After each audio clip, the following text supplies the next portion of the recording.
civil rights advocate, and so you keep the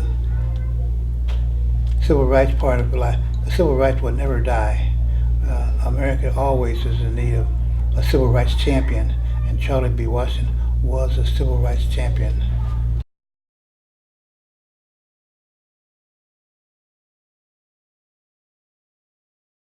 Well, as a journalist, he and I both had to record facts, ask people questions, dissect facts, and then report on the actual news of the day, things that affected people's lives, impacted them, and told a story to the larger community.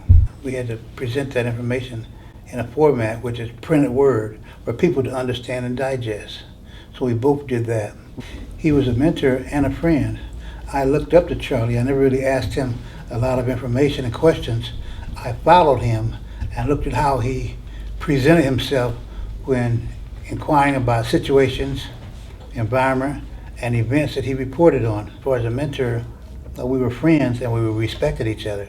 It was difficult to be a black person and be fair and honest in this journalist business.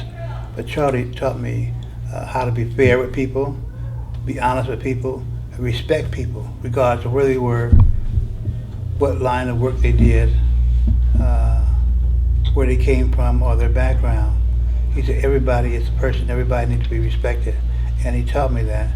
And I learned that just from watching him and emulating him, how to be a friend to people, how to be an associate to people, how to reach out and help people that are in need.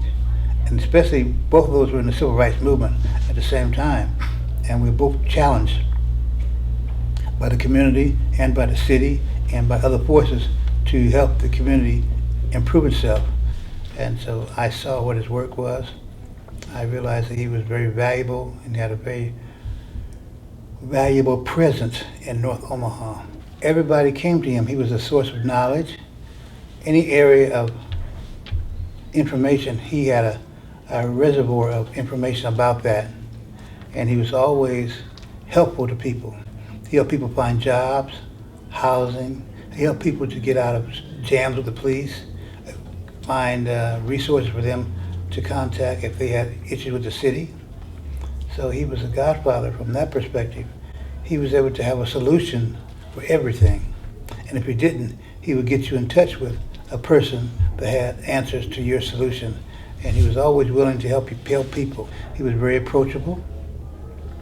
He was very comfortable. And like I said, he was very willing to help people. He asked questions of the city council and other people that people were afraid to ask or couldn't. But as a journalist, he could ask the questions to get answers for the people who wanted the answers. He wrote stories about them and the institutions he was in and institutions he visited that were not very kind to minorities. He wrote about them, exposed them for what they were doing, and it helped change the environment of the North Omaha community. And it was worthy because he's a person that should never be forgotten for what he did to the community, what he meant to the community, and how he lived. He impacted the community tremendously, and he brought a lot to the community.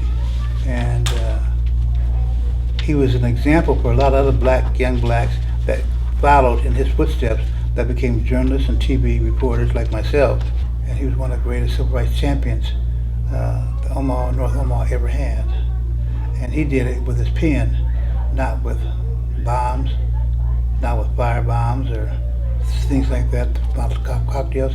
He did it with his pen and his voice and a smile.